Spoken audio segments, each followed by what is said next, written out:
Assalamualaikum warahmatullahi wabarakatuh. Siswa-siswi MI Nurul Yakin, pada hari ini pembelajaran kita masih dilakukan secara online ataupun masih menggunakan sistem daring. Bapak harapkan kalian semua masih dalam keadaan kondisi sehat walafiat, rajin mencuci tangan, menggunakan masker jika keluar rumah, dan mematuhi protokol kesehatan yang telah diberikan oleh pemerintah. Pada hari ini kita akan belajar mata pelajaran Akidah Akhlak. Dan kali ini kita akan masuk bab 4, yaitu sikap hormat dan patuh. Selanjutnya, materi yang akan dibahas kali ini yaitu adalah tentang hormat. Materi yang akan dibahas pertama ini yaitu adalah pengertian hormat. Hormat menurut Kamus Besar Bahasa Indonesia artinya menghargai, takzim, sopan, dan hikmat. Kemudian, perbuatan yang menandakan rasa hikmat ataupun takzim. Selain kedua arti hormat tersebut, kata hormat dapat diartikan dengan suatu sikap yang mengakui keberadaan orang lain dan tidak merendahkannya.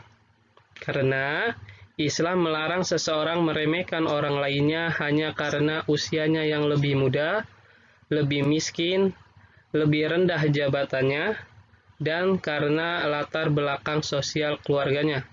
Allah Subhanahu wa Ta'ala berfirman dalam Quran Surat Al-Hujurat surat ke-49 ayat 11. Selanjutnya, pengertian hormat. Hormat adalah salah satu akhlak terpuji yang harus dimiliki oleh setiap orang yang beriman. Allah Subhanahu wa Ta'ala sangat menekankan kepada manusia untuk saling menghormati, terutama kepada kedua orang tua, guru, dan sesama. Materi yang kedua ini yaitu adalah ciri-ciri sikap hormat. Sikap hormat seseorang memiliki ciri-ciri sebagai berikut.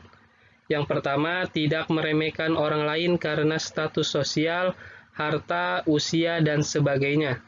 Yang kedua adalah menerima nasihat, dan dari siapa saja nasihat tersebut. Yang ketiga adalah tidak memaksakan kehendak kepada orang lain. Yang keempat adalah tidak merasa paling benar. Dan yang kelima yaitu adalah tidak menggurui apalagi kepada orang yang lebih tua. Materi yang ketiga adalah manfaat menerapkan sikap hormat.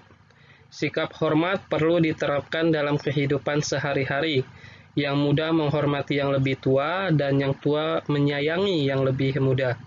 Kemudian, dengan demikian terjadi hubungan yang saling menghargai.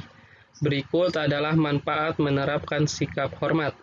Yang pertama adalah terciptanya suasana hidup rukun, damai, dan tentram.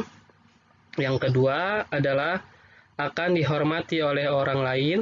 Yang ketiga adalah menimbulkan sikap empati terhadap orang lain. Dan yang keempat adalah menjauhkan diri dari sikap sombong. Selanjutnya adalah contoh dari hormat kepada kedua orang tua.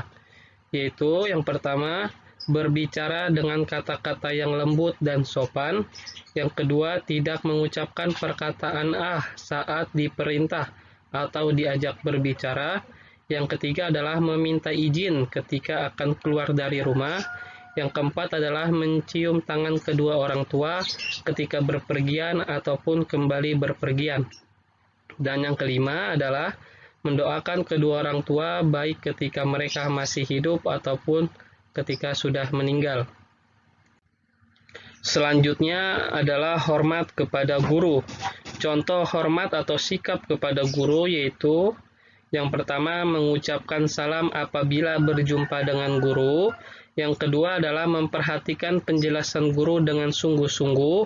Yang ketiga mengerjakan tugas yang diberikan oleh guru tepat waktu. Yang ketiga adalah bertanya kepada guru tentang materi yang belum diketahui. Kemudian, seorang murid yang boleh bertanya kepada guru yaitu tentang materi yang belum diketahui. Namun, pertanyaan harus disampaikan dengan bahasa yang sopan dan tidak berniat untuk merendahkannya. Kemudian yaitu adalah contoh hormat kepada teman. Yang pertama adalah memberikan bantuan terhadap kesulitan yang dialaminya. Yang kedua adalah memberikan pertolongan apabila mereka membutuhkan. Yang ketiga adalah apabila berbicara tidak menyinggung perasaannya. Dan yang keempat adalah tidak menghina dan merendahkan dirinya dan keluarganya, serta tidak usil ataupun berbuat jahil kepadanya. Tugasnya kali ini adalah menyusun kata-kata yang teracak menjadi sebuah kalimat yang benar. Dan Bapak harapkan kalian semua mengerjakan semua, karena apabila kalian tidak mengerjakan tugas dari Bapak, akan mempengaruhi nilai pada rapot kalian ataupun nilai harian sehari-hari. Mungkin hanya itu saja materi yang dapat Bapak sampaikan. Kurang lebihnya mohon maaf. Wassalamualaikum warahmatullahi wabarakatuh.